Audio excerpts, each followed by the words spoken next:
Imagine a battle where the odds are stacked against you. An oppressor with advanced technology, an army feared across nations, and a people too weak to resist. Now, imagine that victory doesn't come from a great warrior, but from a woman armed with nothing but a tent peg. This is the story of Jael, the woman who changed history. A story of courage, faith, and a twist no one saw coming. But before we get into it, let me ask you, have you ever felt too small to make a difference? This story will prove that even the most unlikely person can change the course of history. The land of Israel lay in fear. For 20 long years, its people suffered under the ruthless rule of King Jabin of Canaan. But Jabin himself was not the one who terrorized them the most. It was his general, Sisera. His name alone was enough to make even the bravest warriors tremble. A commander of terrifying power, Sisera led a mighty force of 900 iron chariots, the ultimate war machines of his time. Against such an army, the Israelites stood no chance. Whenever they tried to resist, Sisera's soldiers crushed them with ease. The land was littered with the wreckage of failed rebellions. Farmers abandoned their fields, villages lay in ruins, and hope was fading. The people of Israel, once proud and free, now lived as slaves in their own land, forced to obey the cruel demands of their oppressors. But oppression breeds desperation, and desperation leads to prayer. The Israelites began to cry out to their God, pleading for deliverance. They remembered the stories of their ancestors, the God who had parted the Red Sea, who had torn down the walls of Jericho. Could that same God still hear them? Would he send them a savior? And so, amid their suffering, a whisper of hope stirred in the hills. Far from the battlefield, under the shade of a lone palm tree in the land of Ephraim, sat a woman whose name was spoken with both reverence and awe. Deborah, a prophetess, a judge, and a leader unlike any Israel had ever known. Unlike the kings and generals of Canaan, Deborah did not rule with an army. She had no sword, no chariot, no walls to protect her. Instead, she wielded wisdom, faith, and the unshakable confidence that came from her trust in God. People traveled from every corner of Israel to seek her judgment. Men and women alike respected her, not because of force, but because of the undeniable presence of God in her words. She settled disputes, guided her people, and reminded them of the laws they had long forgotten. But even Deborah knew that wisdom alone would not free Israel. One day, as she sat beneath her tree, Deborah received a divine message, a prophecy that would change the fate of her nation. The time has come, the voice of the Lord spoke. The oppression of Sisera must end. I will deliver him into your hands. But who would lead Israel into battle? Who would stand against the unbeatable army of iron chariots? As she prayed, a name came to her, Barak, a warrior of the tribe of Naphtali. Deborah wasted no time. She sent for Barak, a man of strength and skill, but also one whose faith wavered like a candle in the wind. He arrived, uncertainty etched across his face.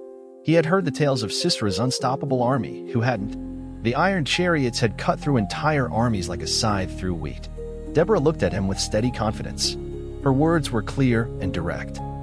The Lord, the God of Israel, commands you, take 10,000 men from Naphtali and Zebulun and lead them to Mount Tabor. There, God himself will lure Sisera and his army to the Kishon River and deliver him into your hands. Barak's heart pounded. A battle against Sisera? Against his iron chariots? It was madness. Faith fought against fear inside him, but in the end, fear won a small victory. He hesitated, then finally spoke. I will go, but only if you go with me. If you do not go, I will not go. Deborah studied him for a moment. A great warrior, yet one whose trust in God wavered. She sighed. Very well, I will go with you. But then, her voice hardened. But because of this, the honor of victory will not be yours. The Lord will hand Sisera over to a woman. Barak said nothing, but her words lingered in his mind like an unanswered question. A woman? How could a woman possibly defeat a general like Sisera? But there was no time for doubts. The call to war had been made. The news spread like wildfire across the tribes of Naphtali and Zebulun. The time of oppression was over. It was time to fight. Farmers dropped their plows. Merchants left their stalls. Young men and old warriors alike took up whatever weapons they could find, rusty swords, wooden clubs, even farming tools sharpened into makeshift weapons. Their army was nothing like Sisera's disciplined warriors, but they had something greater, the promise of God. Meanwhile, across the land, spies carried news of this rebellion to Sisera. Upon hearing it, the general laughed. Let them gather, he sneered. Let them stand against me. I will crush them beneath my chariots. His confidence was absolute. His army had never known defeat, but prophecy was already in motion. As the Israelites gathered on Mount Tabor, Deborah stood at Barak's side. Below them, spread across the plains, stood Sisera's army, thousands of soldiers, their iron chariots glinting in the sun like a sea of death. Barak swallowed hard. Even with 10,000 men behind him, they seemed so small compared to Sisera's forces.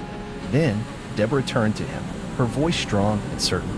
"This is the day the Lord has given Sisera into your hands. Has not the Lord gone ahead of you?" Her words struck him like thunder. Faith surged through him, washing away doubt. With a cry that echoed across the hills, Barak raised his sword. "For the Lord and for Israel." And the army of Israel charged down the mountainside. The battle had begun. This first act sets the stage for an epic battle between faith and fear, between a nation crying out for freedom and a tyrant who believed himself invincible. The odds seem impossible, but God's plans do not follow human logic. Deborah's unwavering faith stands in stark contrast to Barak's initial hesitation, showing us that even the strongest warriors can struggle with doubt. Yet, despite his fear, Barak still takes action. And in the end, it is obedience, not strength, that determines the course of history. Meanwhile, the prophecy of a woman defeating Sisera hangs in the air. Who is she? And how will she bring down a general feared by all? As the battle begins, fate is already shifting, and Sisera has no idea that his greatest threat is not a mighty warrior, but a woman waiting in the shadows. The army of Israel surged forward from Mount Tabor, a wave of determined warriors charging down into the valley where Sisera's forces awaited. The ground trembled under the weight of 10,000 men storming into battle, their war cries ringing across the plain. But the Canaanite army was vast, their iron chariots gleaming in the sunlight, ready to crush anything in their path. At the heart of it all stood Sisera, seated atop his mighty chariot, a general who had never known defeat. He watched the Israelites rush toward his forces, a smirk playing on his lips. "Fools," he muttered, "let them come." At his command, the Canaanite chariots surged forward. The sound was deafening, metal wheels grinding against the earth, horses galloping in unison, the battle horns blaring through the air. This was it, the moment Sisera had been waiting for. Victory was inevitable, or so he thought. Just as the first wave of chariots closed in on the Israelites, the sky shifted. Clouds rolled in from the horizon, dark, heavy, ominous. A low rumble of thunder echoed across the valley. Then, without warning, the heavens opened up. Rain, not just rain, a storm unlike anything the land had seen in years. The Kishon River, which ran through the battlefield, began to rise rapidly. What had been dry ground turned to mud in an instant. Sisera's smirk vanished. His mighty iron chariots, the very thing that had made him invincible, became his downfall. The wheels sank into the mud, the horses panicked, and what should have been a swift and crushing charge turned into chaos. Charioteers screamed as their powerful war machines became useless traps, unable to move. The Israelites, on foot, had no such problem. They cut through the Canaanite army with ease, slaying soldiers left and right. Fear swept through Sisera's ranks. Without their chariots, they were defenseless. Their once mighty army began to crumble, and for the first time in his life, Sisera felt fear. Barak led his warriors with newfound courage, his sword flashing as he cut down the enemy before him. The rain blurred his vision, but it didn't matter. He could feel victory in his bones. Everywhere he looked, the Canaanite soldiers were either fleeing or being cut down. What had once seemed impossible was happening before his very eyes. Sisera, watching his forces fall apart, made a decision. He would not die here. His instincts screamed at him to stay and fight, but another voice, one stronger, more primal, urged him to run. And so, the great and mighty general of Jabin's army abandoned his soldiers. While his men perished, Sisera leapt from his chariot and ran. He didn't stop to call for reinforcements. He didn't even look back. All he cared about was survival. The once mighty general, feared by all of Israel, was now nothing more than a desperate fugitive, and fate was already leading him toward his doom. Mile after mile, Sisera ran. His once polished armor was now covered in mud, his body aching, his breath ragged. He had no destination, only the desperate need to escape. Then, in the distance, a tent. He recognized the banner fluttering in the wind, the house of Heber the Kenite. Heber's people were nomads, distant relatives of Israel, but at peace with the Canaanites. If anyone would offer him shelter, it would be them. Hope flickered in his chest. Perhaps this was his salvation. He stumbled toward the entrance, calling out, "Peace. I come in peace." A woman stepped outside. Jael. Her dark eyes studied him for a moment before she gave a small nod. "Come in, my lord. Do not be afraid." Sisera sagged with relief. He ducked into the tent, collapsing onto the floor. His entire body burned with exhaustion. Jael knelt beside him. "You are weary," she murmured. "Rest." She covered him with a blanket, her movements careful, almost tender. "Water," he gasped. "Give me water." Jael hesitated for only a moment. Then, instead of water, she brought him milk. He drank deeply, his breath slowing. His eyelids grew heavy, his guard lowered. "Stand at the entrance," he mumbled, his voice thick with exhaustion. "If anyone comes, tell them I am not here." Jael simply nodded. She watched as Sisera drifted into sleep. And then, she picked up a hammer. Jael moved with silent precision. Her fingers tightened around the wooden tent peg she had grabbed from the floor. She positioned it carefully near Sisera's temple. For a moment, she paused. Here lay the greatest enemy of Israel, the man who had terrorized her people, who had enslaved and murdered without mercy. Here he lay, helpless, vulnerable, unaware. Jael took a deep breath, and she struck. The hammer came down hard, driving the tent peg through his skull and into the ground. Sisera never even screamed. Blood pooled around his motionless body. The greatest general of Canaan was dead, not at the hands of a warrior, not in a grand battle, but at the hands of a woman with a hammer. Just as Deborah had prophesied, Barak arrives too late. The battle was over. The Israelites had won. With Sisera's army completely wiped out, Barak and his men pursued their fleeing enemies, cutting down any who still resisted. But there was one final task left, finding Sisera. Barak rode hard, following the path the general had taken.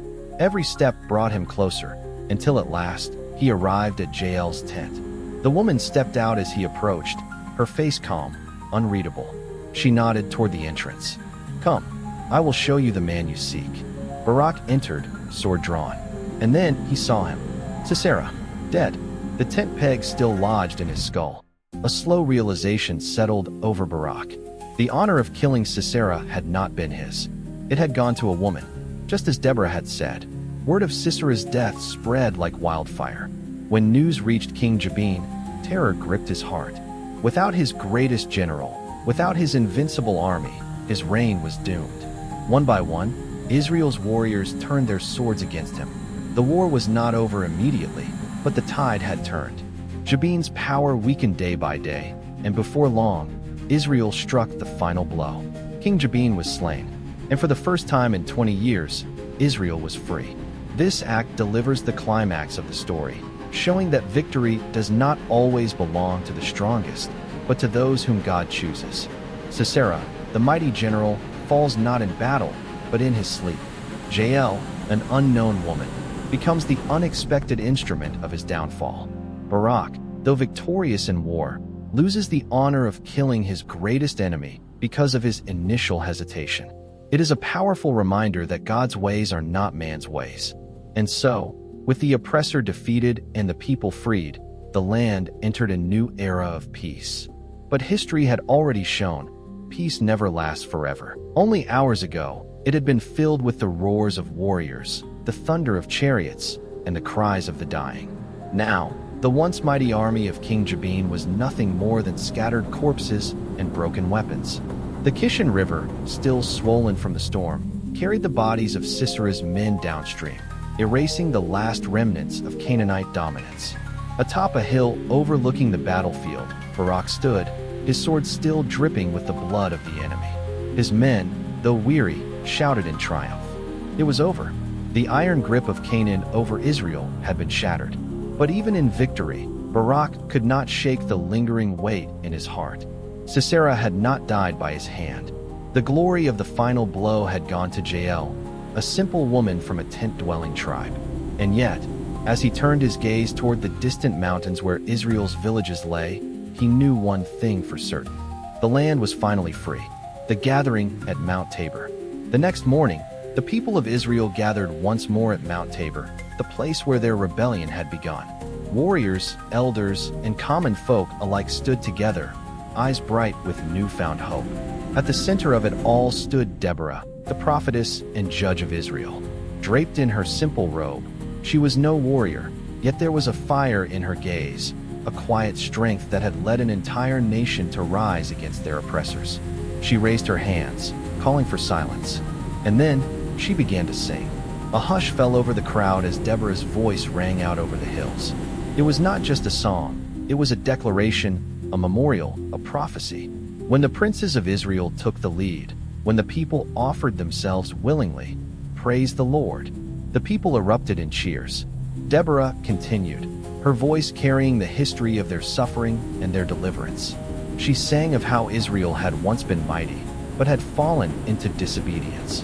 How their roads had been empty, their villages abandoned, because they had turned away from their God. Warriors were scarce in Israel, until I, Deborah, arose as a mother in Israel. She sang of how the people had cried out in despair, and how God had answered them, not with an army of thousands, but with faithful warriors willing to trust in his power. Then, Barak stepped forward, his voice joining hers. Together, they sang of the tribes who had answered the call to war: Ephraim, Benjamin, Zebulun, Naphtali. But they did not shy away from calling out those who refused to fight. Why did Reuben hesitate? Why did Dan stay with his ships? Why did Asher linger by the coast? The rebuke was sharp, a reminder that not all of Israel had stood together. But in the end, God had given victory. As their voices rose, the song told of the great battle, of how the heavens had fought for Israel, how the stars in their courses waged war against Sisera. And finally, they sang of Jael, the woman who had struck down the greatest enemy of Israel. Most blessed of women is Jael, the wife of Heber the Kenite. She crushed his head, she pierced his temple. He fell at her feet, he lay still. The people shouted in agreement, celebrating the unexpected heroine who had brought about Sisera's doom. But Deborah's song did not stop there. She painted a vivid image of Sisera's mother, waiting at her window, peering into the distance, wondering why her son had not yet returned from battle. Her ladies-in-waiting would try to comfort her, saying, "Surely he is dividing the spoils. Surely he has taken women as captives, gold and garments for himself." But it was a false hope, for Sisera would never return home, and Canaan would never rise again. The collapse of King Jabin. The victory at the Kishon River was only the beginning. With Sisera dead and his army destroyed, King Jabin's power crumbled. The once mighty ruler, who had ruled Israel with an iron fist for 20 years, now found himself alone. His cities, once filled with Canaanite warriors, now trembled in fear as Israelite forces marched upon them. One by one, his strongholds fell, and in the end, Jabin himself was slain. With his death, the oppression of Canaan ended, and the land had peace once more. The legacy of Deborah and Barak. For 40 years, Israel knew peace. It was a time of rebuilding, of healing, of prosperity. And at the center of it all was Deborah, the woman who had led her people not with a sword, but with wisdom and faith. She continued to serve as judge over Israel, settling disputes, guiding her people, reminding them of the God who had delivered them. Barak, though he had not been the one to kill Sisera, remained a respected warrior, a man who had learned that true victory belonged not to the mighty, but to those who obeyed God's command. And Jael, though she returned to her quiet life among the Kenite, was forever remembered as the woman who had struck down Israel's greatest enemy. Their names would never be forgotten. Yet, even in their celebration, Deborah's song carried a warning. May all who love the Lord be like the rising sun in its strength, but those who oppose him shall perish. It was a reminder that Israel's fate depended on their faithfulness. For though they had seen deliverance, history had already shown that peace never lasts forever. Would they remain faithful? Or would they once again fall into the cycle of disobedience and oppression? Only time would tell. For now, however, they rejoiced in their freedom. The song of Deborah and Barak echoed through the mountains, a song of victory, of justice, of faith, a song that would be remembered for generations to come. The storm had passed, and with it, the echoes of war faded into history. Sisera, the once feared general of Jabin's army, lay lifeless in Jael's tent, his brutal reign brought to an end by the unlikeliest of hands. As word spread across the land, the Israelites erupted in celebration, their voices lifted in triumphant praise. The oppressor had been vanquished, and a new dawn of hope had arrived. Yet, beyond the shouts of victory and the songs of deliverance, the story was far from over. The events that had unfolded on that fateful day left an enduring legacy, one that would shape Israel's future for generations to come. As the Israelites gathered, Deborah, the prophetess and judge of Israel, stood before them. Her presence commanded both reverence and admiration, for she had spoken the words of God and led them into battle with unwavering faith. Beside her stood Barak, the warrior who had fought with valor yet had not been the one to claim the final victory. His expression was neither one of bitterness nor regret, but rather of reflection. He understood that God's ways were beyond human understanding, that the prophecy had been fulfilled not through him, but through Jael. Deborah raised her voice, singing a song that would be remembered for generations. Most blessed of women be Jael, the wife of Heber the Kenite. Most blessed of tent-dwelling women. He asked for water, and she gave him milk. In a bowl fit for nobles, she brought him curdled milk. Her hand reached for the tent peg, her right hand for the workman's hammer. She struck Sisera, she crushed his head. She shattered and pierced his temple. As her words rang out, the people listened in awe. Jael, a woman of no military rank or great renown, had been chosen as the instrument of divine justice. The lesson was clear: God did not require the strongest or the most skilled to carry out his will. He used the willing, the faithful, the obedient. Jael, standing among the crowd, did not seek recognition. She had acted out of conviction, knowing that Sisera's evil had brought suffering to many. She had chosen to stand with the people of Israel and with the God who had guided them. And now, as the people honored her name, she felt the weight of what she had done, not as a burden, but as a reminder that courage and faith had power beyond measure. With Sisera gone, King Jabin of Canaan found himself without his greatest weapon. His once mighty army had crumbled, his iron chariots rendered useless against the will of God. Fear gripped his heart as he realized that the Israelites, emboldened by their victory, would not stop until their freedom was fully secured. Barak and his forces pursued the remnants of Jabin's army, striking down those who remained loyal to their oppressive ruler. City after city, stronghold after stronghold, the grip of Canaanite rule weakened. Finally, after years of suffering under Jabin's hand, the Israelites stormed his palace, and with one final blow, the tyrant was no more. For the first time in 20 years, Israel knew peace. The chains of oppression had been broken, and the people walked freely in their land once more. Fields that had been abandoned were now tilled, homes that had been torn apart were rebuilt, and children who had known only fear now laughed without worry. And for 40 years, under the leadership of Deborah, the land remained at rest. But time, as it so often does, began to dull the memories of hardship. The further Israel moved from the days of battle, the less they remembered the lessons learned. The generation that had fought against Sisera grew old, and their children, who had never known war, did not share the same fervor for God. The cycle that had plagued Israel from the beginning began once more. Complacency set in. The people who had once called upon Yahweh in their suffering now grew comfortable, their faith turning lukewarm. They no longer sought Deborah's wisdom with the same urgency, nor did they speak of Jael's courage with the same reverence. And in the absence of vigilance, darkness found its way back into the land. It started with small compromises, alliances with foreign nations, marriages to those who did not follow Yahweh, the quiet introduction of idols among the people. What had once been unthinkable now seemed tolerable, and what had once been tolerated soon became accepted. As Deborah's years waned, she saw what was coming. She had seen it before. Israel had been saved, but salvation required remembrance. Without remembrance, history would repeat itself. One evening, as she sat beneath the palm tree where she had once judged Israel, she spoke softly to Barak, who had come to seek her wisdom one last time. "The people forget," she said, her voice heavy with sorrow. "They have seen God's hand deliver them, yet they grow blind once more. Jael's story will become legend, then myth, and then a tale they tell their children without understanding. And when they forget, the oppressors will return." Barak said nothing. He knew she was right. "What can we do?" he asked.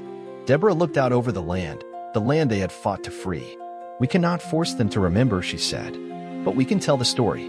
We can pass it down, so that when darkness returns, there will always be a remnant who still believe." The story of Jael did not fade entirely.